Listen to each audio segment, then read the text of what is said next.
Hello and welcome to another episode of Football Talk Podcast. My name is Ozzie and I'm your host for today's show. It's been a very jam-packed match week. Two match weeks that we're going to review today because the games are coming thick and fast right now. So, bear with me today as we'll be highlighting a lot of games today. So let's crack on with match week 35. So, probably feels like a while ago since this match was played. But it was Manchester City versus Chelsea. So preview of the Champions League final here. It was an entertaining game. Man City started very well and managed to score first in the scoreline. Unselfish pass from Jesus to Sterling. Hit the back of the net from close range. City were awarded with a penalty. One awful attempt by Sergio Aguero with the penalty. Tried to do a Panenka, but quite an awful miss. I'm sure Pep had a few words with him after the game. But Chelsea equalised through Ziyech scoring outside the box, squeezed it in bottom corner. For me, Alisson possibly should have done a bit better. But I think he might have been outside with so many defenders in front of him. So I'll give him the benefit of the doubt there. But the winning goal itself was quite a scruffy finish. I'm not sure if he meant to hit it the way he did, because it looked like he hit it with his left and it went onto his right and it somehow went into the back of the net. So a good win for Chelsea, a surprising loss for Man City in my opinion, but end of the day, Manchester City are champions, so they're not fast regarding that result. And it's all to play for on the 29th of May, which is the Champions League final. So, bagging rights until then, but that's the big game that the teams are looking forward to right now. So the next game we'll speak about is Chelsea, who played twice during match week 35, is a London derby against one of their rivals, Arsenal. So the goal itself, what a shocking goal that was conceded by Chelsea. Jorginho hit a back pass, which almost went inside the goal. And credit to Kepa, actually saved it on the line. But it wasn't enough, unfortunately, where Aubameyang was quick to receive the ball and passed it to Smith Rowe, who scored his first goal. So a gift for Arsenal from Chelsea there. Chelsea had quite a few chances to actually equalise. Leno made some good saves. Giroud came the closest where he hit the crossbar from close range. Should have scored in my opinion. But nevertheless, a surprising defeat for Chelsea, because I would have thought beating Man City would have added some momentum and confidence to the team. Maybe they had one eye on the Champions League and thought they could rotate players at this stage. But credit to Arsenal. They've done a double on Chelsea this season. So the bragging rights are definitely in North London right now. And speaking of London teams, West Ham went on to play Everton. So important fixture for both teams, as this would have helped West Ham's chances for a top four place. So on to the game itself. Calvert-Lewin opened the scoreline with a great finish. A lovely pass by Godfrey, who's been quite a decent player in terms of filling in different positions for Everton this year. So a good signing for them. And it kind of went under the radar. A player that I've been a big fan of from his Norwich days. So definitely a good play from him regarding the assist there. Unfortunately, this is a step back for Arsenal. For the Hammers in terms of any chances of top four. I think it's a missed opportunity, considering Everton have been quite inconsistent in the last few months. But I would say you never know. But we'll speak about the next result with West Ham. For me, their chances are pretty much done and dusted now, unfortunately. But nevertheless, just think of how they were fighting relegation this time last year, and right now they're challenging for top four. So you have to consider that it's been a successful season regardless of where they end up. So you have to give credit to the players and David Moyes in terms of how he's managed the team this season. So the next game, Manchester United versus Leicester City. So this fixture kind of had a bit of controversy because of Manchester United having to play 3 games in 4 days. So, which, everyone knows I'm a Liverpool fan, but we have to be honest here. That's just ridiculous that they've been asked to do that. It's a crime, as Klopp described it earlier on in the week. They should not be playing that many fixtures in a short space of time. So I know some fans have said that they should have been fined because they pretty much played not even their second team, their third team. They played the kids on that day, and they should be fined or penalised for doing that. But if I'm quite honest with you, I think Jurgen Klopp would have done the same thing. I think any manager in that situation would have done the same thing. It's impossible to play your best lineup three times in 4 days. That is just not correct. So there was always going to be squad rotation in some shape or form. Probably not have expected to have played their reserve players, but nevertheless, to be fair, I'm not surprised. From a selfish point of view, I would have liked a stronger team to play against Leicester, as it would have helped Liverpool's top 4 chances if they were able to draw the game, or if they were able to manage to beat Leicester on the day. But nevertheless, back to the game. Leicester opened the scoreline. What a goal by Luke Thomas!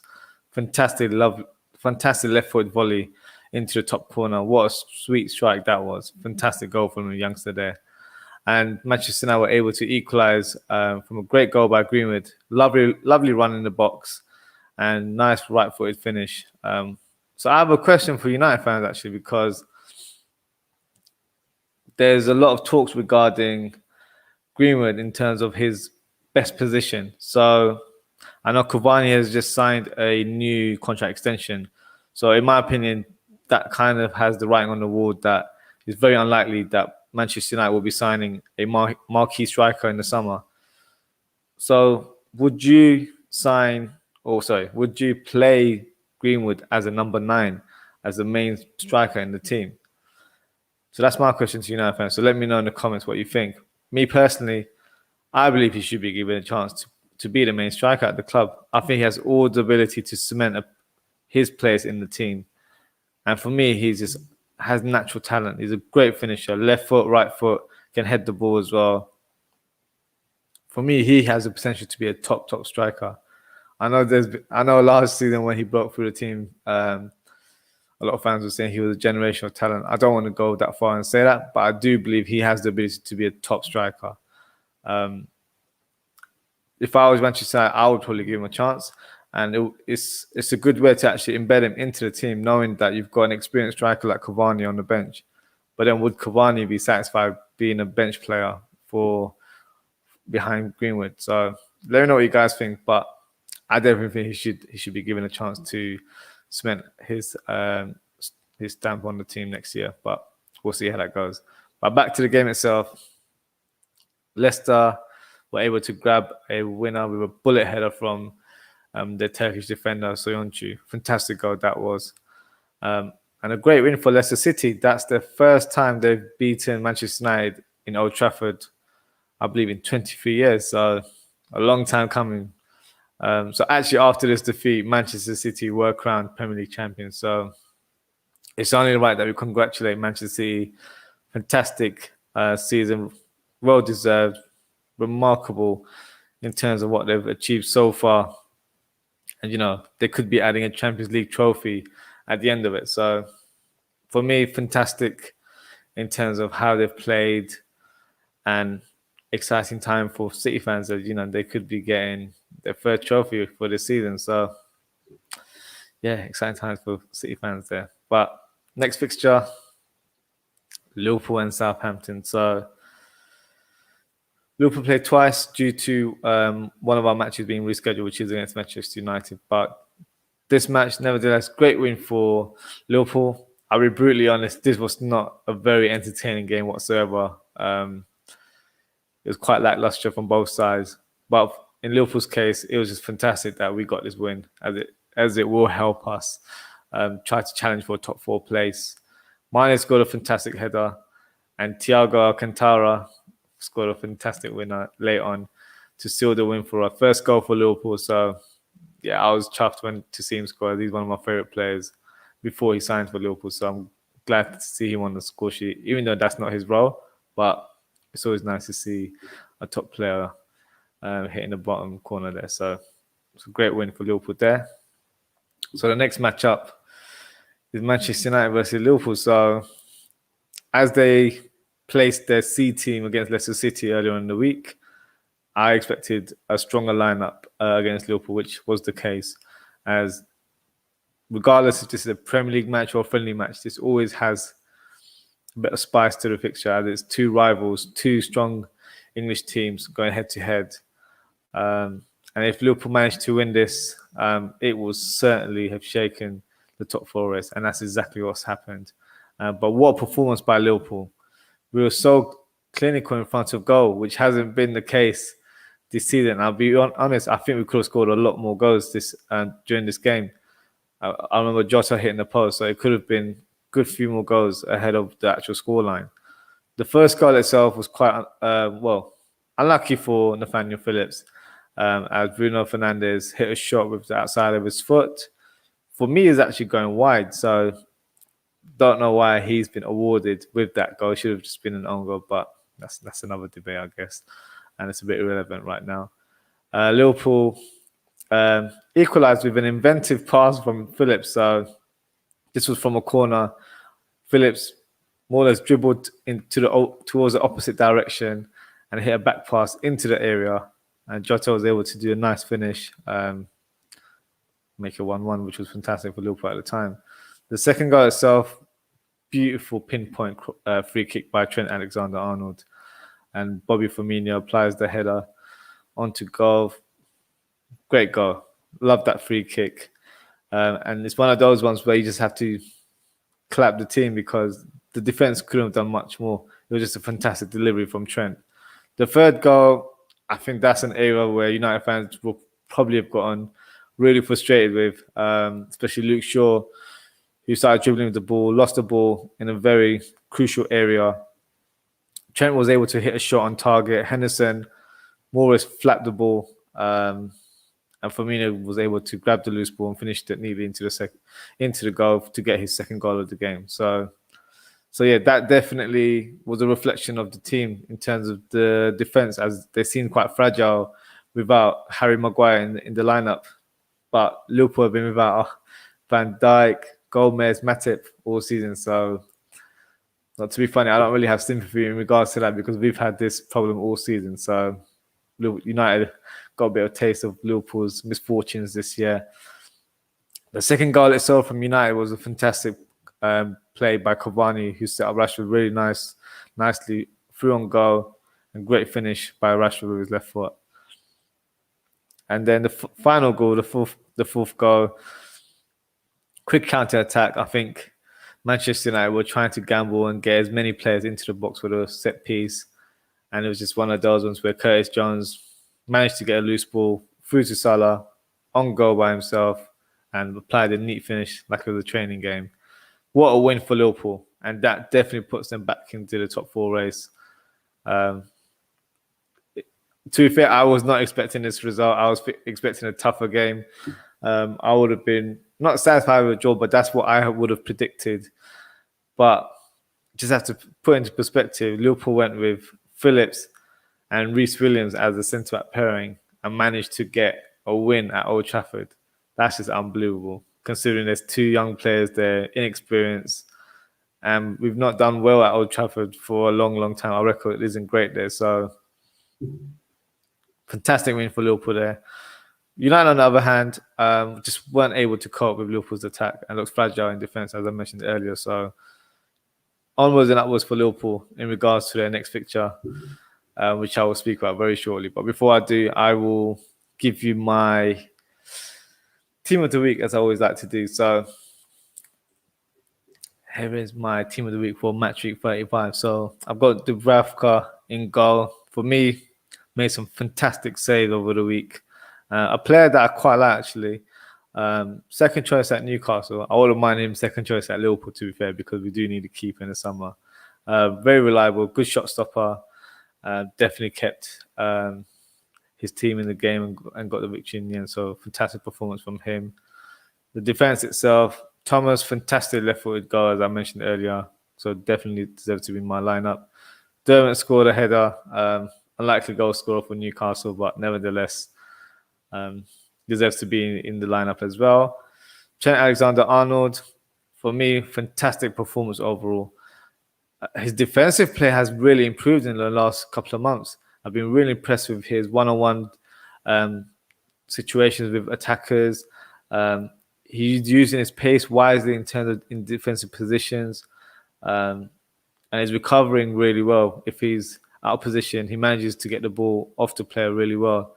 So in positionally, he's actually improved his role as a fullback. So fantastic performance defensively, but obviously his talent is being an attacker in terms of his delivery into the box, and what an assist it was for Bobby Firmino goal. So can't rule him out, not have him in the team there. My midfield, I've got 4 midfielders. So I've got Eze, scored a fantastic goal for Palace. Solo run, nice finish.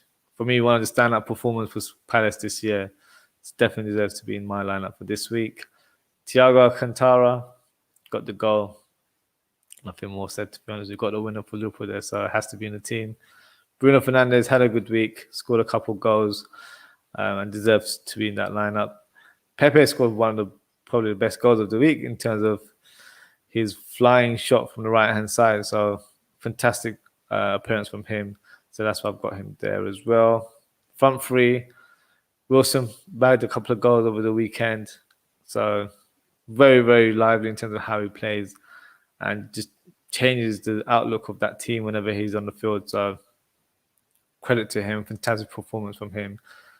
Firmino, 2 goals over the weekend. So have to put Bobby into that team. And finally, I've got Danny Ings, who also scored a couple of goals. And for me, should do enough to be in the squad for the Euros, which remains to be seen to who actually gets selected, which we'll discuss probably on the next episode, actually. So we'll see how that goes in terms of the England national team there. So that wraps up match week 35. So let's speak about match week 36. So games are a bit more fresh in our minds, I would say. And there's no other place but to start. West Brom versus Liverpool. 2-1 to Liverpool. First goalkeeper for Liverpool to score in the history since we were first formed, 1892. What a goal. Unbelievable goal. I just couldn't believe that he scored. I thought it might have been a player in front of him, but when the comments said Alisson scored, I was like, no way. And it was such a top quality header.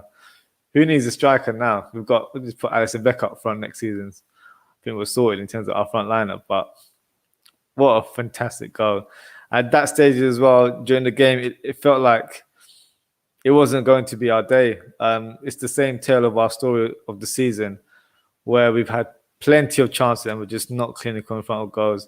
We struggle against teams like West Brom, who are pretty much set up to defend. They're not really there to attack, or if they do attack, it's a counter-attack, or they take advantage of our misplaced pass or error from our young defenders at this stage. So over the moon with this victory. The first goal itself from Robson Kanu was actually a great goal. Mistake from our defenders. I think Reece Williams was slightly above the defensive line and misread the positioning of the 2 strikers in front of him. Nathaniel Phillips actually put Robson Kanu onside. So they weren't really playing as a collective. So that's kind of why Robson Kanu was able to take advantage of that and was able to finish nicely with a left-footed finish. The goal itself for Liverpool, Mane actually was pivotal in terms of pressing the defenders quite highly and managed to nick the ball off the defender and put it on a plate for Mo Salah, who didn't need much backlift whatsoever, and just smashed the ball in the bottom corner. Fantastic goal. Typical Salah finish, to be fair. And then Alisson. For me personally, I'm just chuffed that he actually scored that, because it's an unusual goal scorer, which is, you very rarely see a goalkeeper score a goal.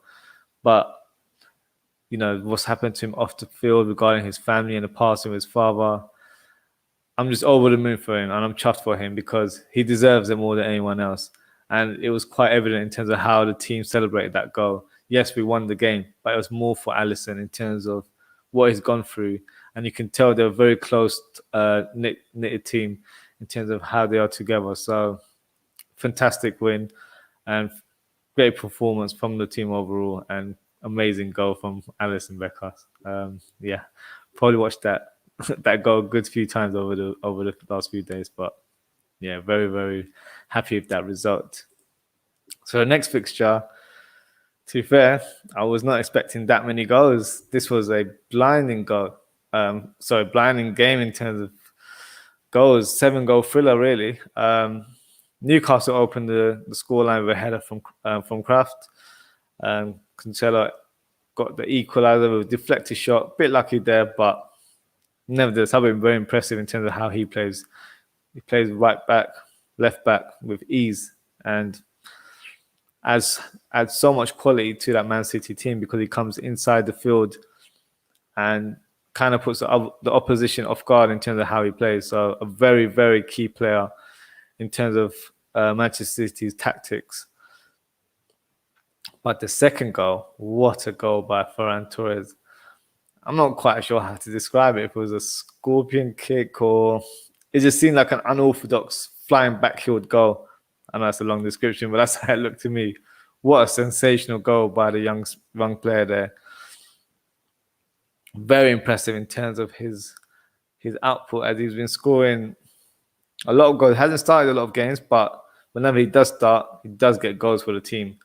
And this year he's shown that he can actually play as a striker, which is not his normal position. Because when I've watched him in the past for Valencia, he's been predominantly on the left and occasionally on the right. So definitely added a different dimension to his play and will be very, very useful in terms of how Man City is set up next year. What great options to have on the bench. If you need a goal, put him on. Or if you need a bit of width and a bit of pace on the wings, you've got him to come on and do that as well. So a great headache for Pep regarding his selection next season. But back to the game. Penalty awarded to Newcastle on 2 occasions. So first one, right decision in my opinion. Joelinton steps up and blasts the ball in the corner. A great finish from him. Newcastle get a second penalty. Willock steps up from the spot, saved by the keeper, but Willock was just able to latch onto the rebound and score. So another goal for Willock there, who's been having a great time on loan at Newcastle. I'd definitely suggest that he extend that loan next year. He's getting game time and it's definitely helping with his improvement right now. So let's see what the future holds for him next year. The equaliser from City, Jesus hits a cut pass back into the box to Ferran Torres, who scored from close range, and then Ferran Torres was able to grab the winner. Great shot by Cancelo. I hit the post. I think it's like 25 yards I hit from. And Torres got that rebound like a typical fox in a box. Was able to sniff the action in terms of knowing that the ball was going to come to the area or around the 6-yard box, and latched on and got the ball and scored the fantastic goals. So overall, fantastic game, full of excitement, full of goals. That's 12 straight away victories for City, which is an amazing start. That's not very common in terms of away form.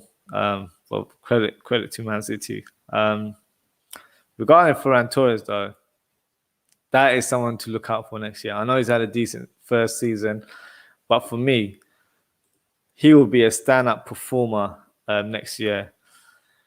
And I believe there's so much more to come from him. He's only young. I believe he's 21. So I believe he's a frightening prospect that we've got against rival fans, including my team there. So fantastic young player with so much potential. And as a neutral, I'm excited to see how he develops next year. So we've just got a comment here from Mental Health Guy. If Man City want Harry Kane, will they have him? We'll speak about Harry Kane very shortly, as I'm sure you've heard the breaking news that Harry Kane has asked to leave the club. So I'll be giving a more thorough analysis of who should sign him and what sort of teams would suit his style of play. So bear with me. We'll speak about that very shortly. Okay, so the next fixture was another, another stellar performance from Leeds United, who just simply blew Burnley away. The goals itself, great run and finish by Klitsch to open the scoreline. Alisson hits a shot towards goal, and Harrison was able to sort of add a back heel to it and gave Leeds a 2-0 lead from there. The third goal was a beautiful goal, one exquisite goal by Rodrigo. Lovely touch to control the ball and dinked it over the goalkeeper. Lovely finish. Really enjoyed watching that goal there. And he was able to grab a second goal as well. Great pass by Harrison. Rodrigo was able to take the ball around the keeper and finished it to hit the back of the net. Fantastic performance by Leeds, who played some lovely football, and this has been their story this season. Great team to watch. I feel like they're like your second favorite team in the league in terms of the way they play football, because they play some nice football. I'm looking forward to seeing how they do next season. I'm sure they'll be recruiting some players in the summer, and I hope they can go on and do better things next year, maybe even challenge for a European position. Who knows? So let's see how that pans out for them next year. Another fixture that kind of had an importance towards the top four, which is West Ham, against Brighton. So Welbeck was able to get the lead here and score a great goal 1-1, dinking over the keeper.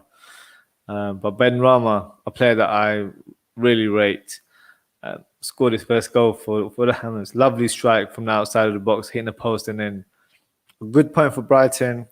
West Ham, as I kind of mentioned earlier on regarding the last fixture, I feel like the chance of a top four is pretty much slipping away, and it's pretty much done, in my opinion. But like I mentioned earlier, regardless of where they finish, they might still be able to finish Europa League position, or will be playing European football next year. So I believe UEFA Conference League is a position that's available. So it's a fantastic turnaround. Just look at where they were last year. So you have to be proud as a Hammers fan in terms of where they are in the league.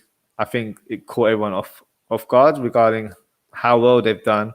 The signing of Lingard has really helped in terms of the way they've challenged for the top four since January. So it will be key to try and keep him on board, whether that's as a permanent signing or another loan move next year.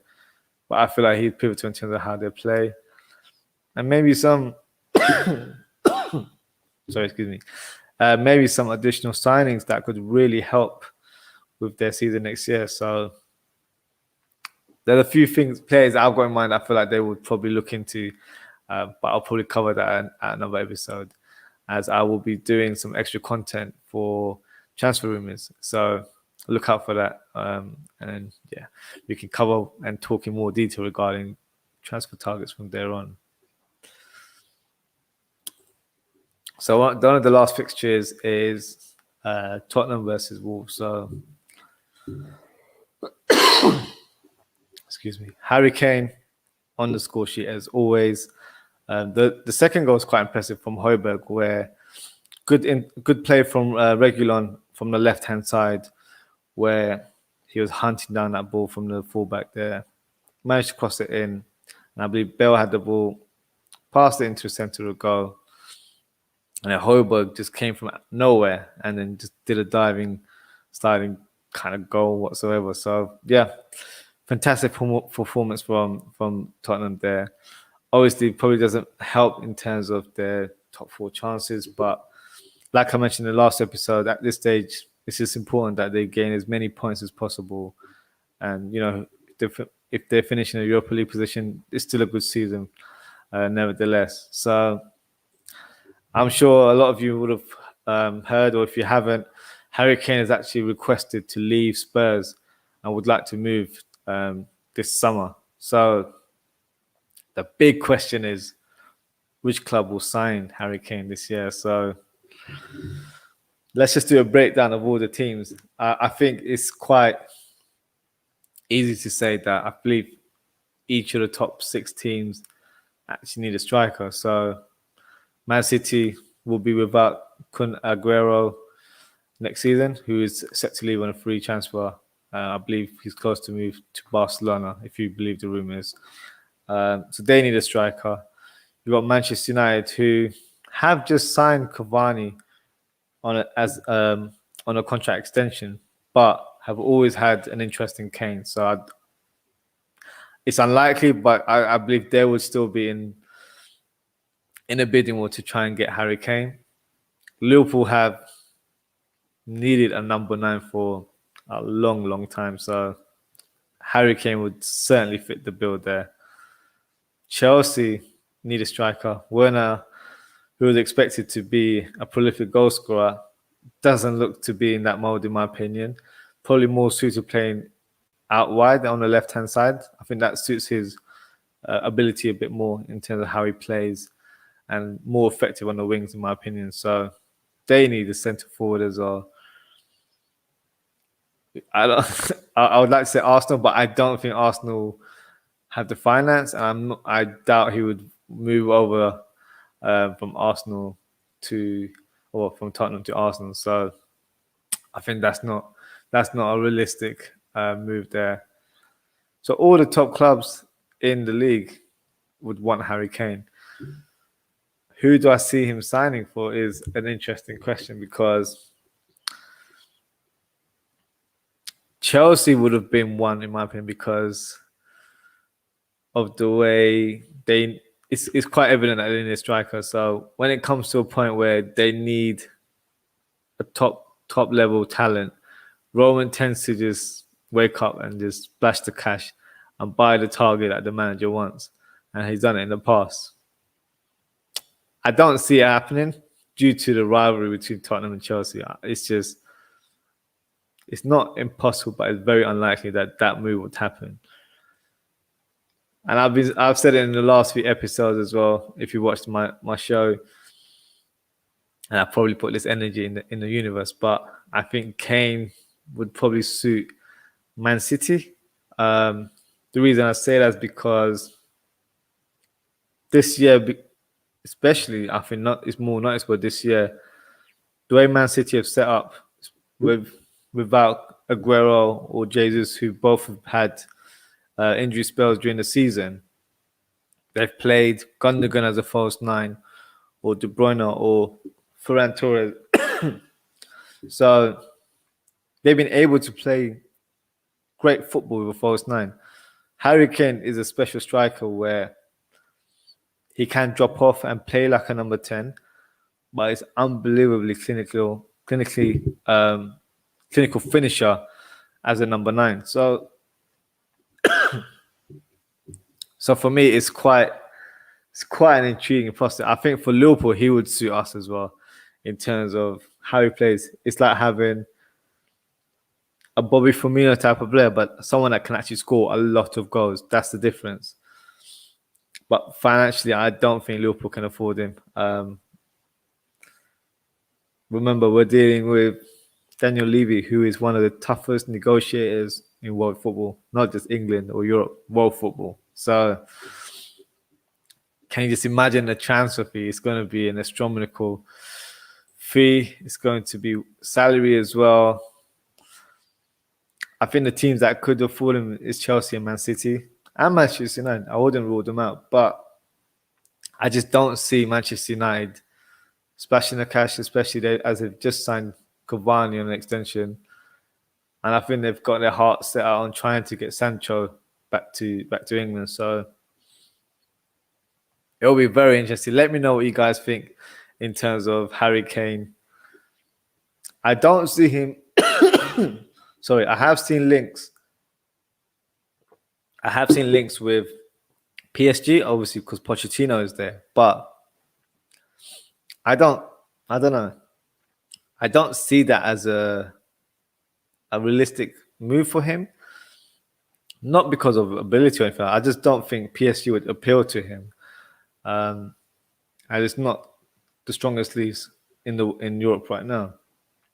And if he wanted to challenge or go abroad, I think he'd probably go to somewhere like Spain or possibly Italy. But Real Madrid have Benzema, so they won't be looking for a striker at this stage.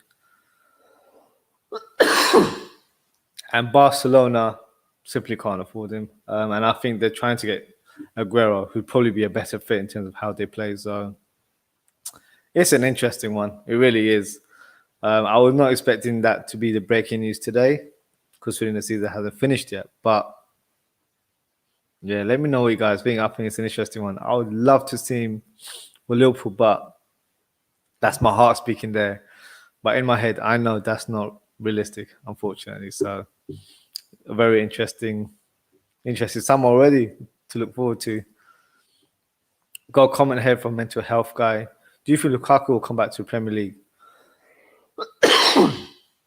I don't think we will. I think because he's played for a number of clubs in the Premier League, I don't think that appeals to him anymore. I think Chelsea would actually be a great fit for him right now because that is the type of striker they need. But if you look at how he's played in Italy, he just looks like a different player, different striker altogether. And he's loved in Milan right now. He's treated there like a god. If you've been on his social media, the way he was celebrating with the fans, they love him there. They adore him there. So he's loving life in Milan. So I can't see him moving anytime soon, to be honest with you. So yeah, I think it's very doubtful that we'll see him in the Premier League, but you never know. But if I was him, I wouldn't. I think he's at a team where he's the main man.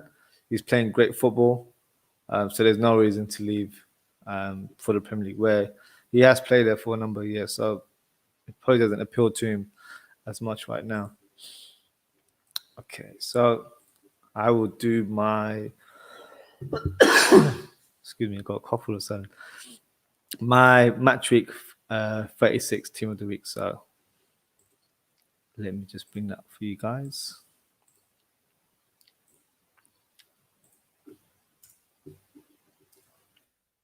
So here is my team of the week. So I've gone for Alisson in goal. I don't need to explain that. Goal scorer, going to a winning goal against West Brom. Has to be in the team, doesn't it? My back three, Mitchell, who had a fantastic performance, got a goal, got an assist as well, so fully deserves to be in the team. Pascal Strujic had a fantastic performance as well for Leeds. So for me, he deserves to be in there as well. Cancelo had a fantastic performance against Newcastle. Scored as well. Had a helping hand in terms of the late winner where he hit the post and Ferran Torres was able to score. So deserves to be in my lineup as well. Midfield 4, Harrison, fantastic performance. Great ability in terms of his crossing and was able to add another assist to his tally for this season. Benrahma, lovely goal. A first goal for Hammers. So it's only right to add him to the team of the week. Højbjerg scored a great goal. What for me was one of the top signings of the summer last year. Great signing for Tottenham. And I'm sure a lot of fans weren't expecting too much from him. But I feel like he's kind of surpassed a lot of expectations at the club and looks like a solid player. So definitely deserves to be in my team there. Ferran Torres, hat-trick hero, so can't not add him to the team. Rodrigo scored 2 goals. Loved his first goal. Beautiful control, beautiful dink over the goalkeeper. Classy goal that was. So really impressed with him. Benteke, he's been in the scoreline for a good few weeks now. Scored a good header, typical Benteke goal actually against his former club. So I feel like it's only right that we added him to the team of the week. And Salah scoring the first goal against West Brom. Lovely goal outside the area with literally no backlift whatsoever. So yeah, I had to add him to the team there. So before we wrap up, we can do a segment that I don't normally do, is the European Leagues Roundup. As we're on the verge of concluding the football season, there's a lot of leagues right now where top 4 is neck and neck. League titles are set to be concluded on the final day. So I'll just do a breakdown of some of the top leagues that are happening right now. So over the weekend, Atletico Madrid were able to win 2-1 and Real Madrid were able to win 1-0 against Bilbao. So right now the league is looking where Atletico are first with 83 points and Real Madrid with 81 points. So, and then one more fixture. So one of the Madrid teams will be winning. I would like to see Atletico win it. It'll just be a different team, I guess, winning La Liga. And Suarez has been a phenomenal signing. God knows why Barcelona let him go. I think that's probably one of the biggest mistakes in their history, letting a striker like that go. And he's just been lethal in front of goal for the Madrid team there. So yeah, I can see Atletico winning there.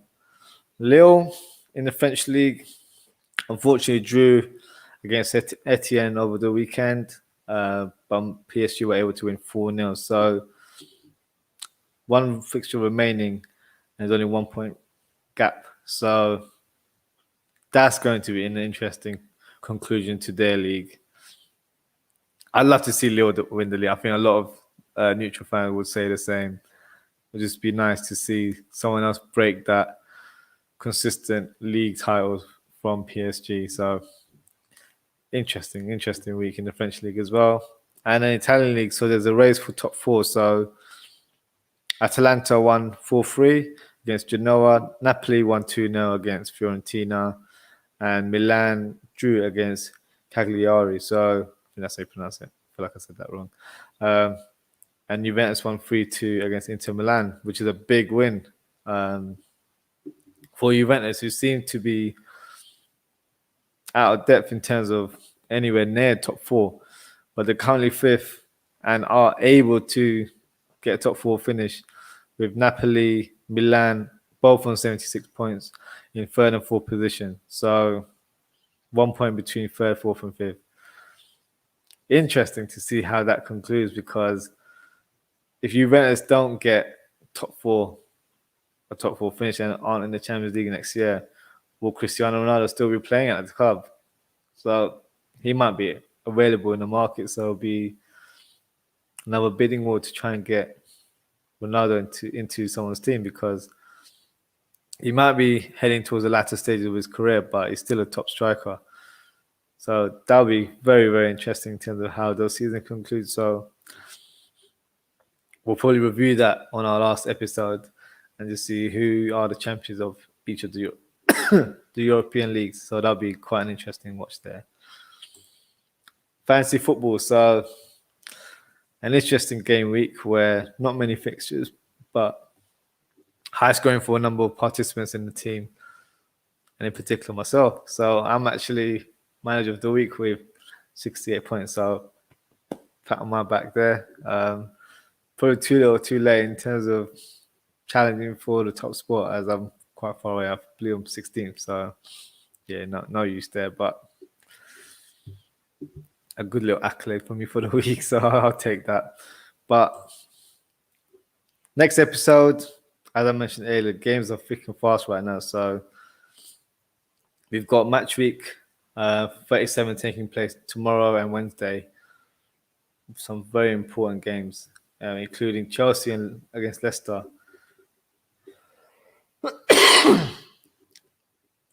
Who I can actually give my prediction about as well. So I think it will be a draw. I don't think both teams would be playing at a game where they're going for the full attack. As a Liverpool fan, I would like Leicester to win, as it will probably help our chances to get top 4 a little bit more, with Chelsea dropping points. But Leicester also played Tottenham in the final fixture, so that could be points dropped there as well. So who knows?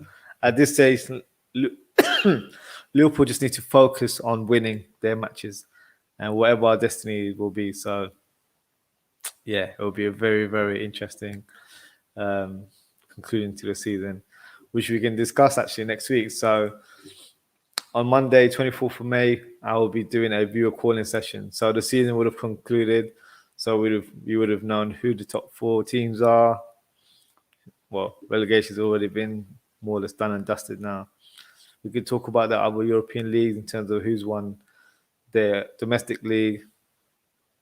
And yeah, just speak about your team, speak about how the season's concluded, your thoughts on team of the season, which I will go through myself. Player of the year, young player of the year. We can literally have a full-on discussion during that episode. So if you'd like to take part, feel free to drop me a DM.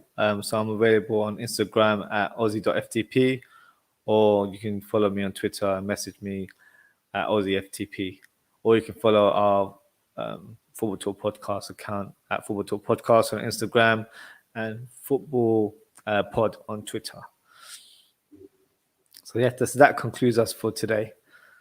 Please don't forget to like and subscribe to our channel, especially if you enjoyed our content for today. So yeah, that wraps us for today. We'll see you on Thursday. So stay safe and we shall see you soon. Take care, everyone.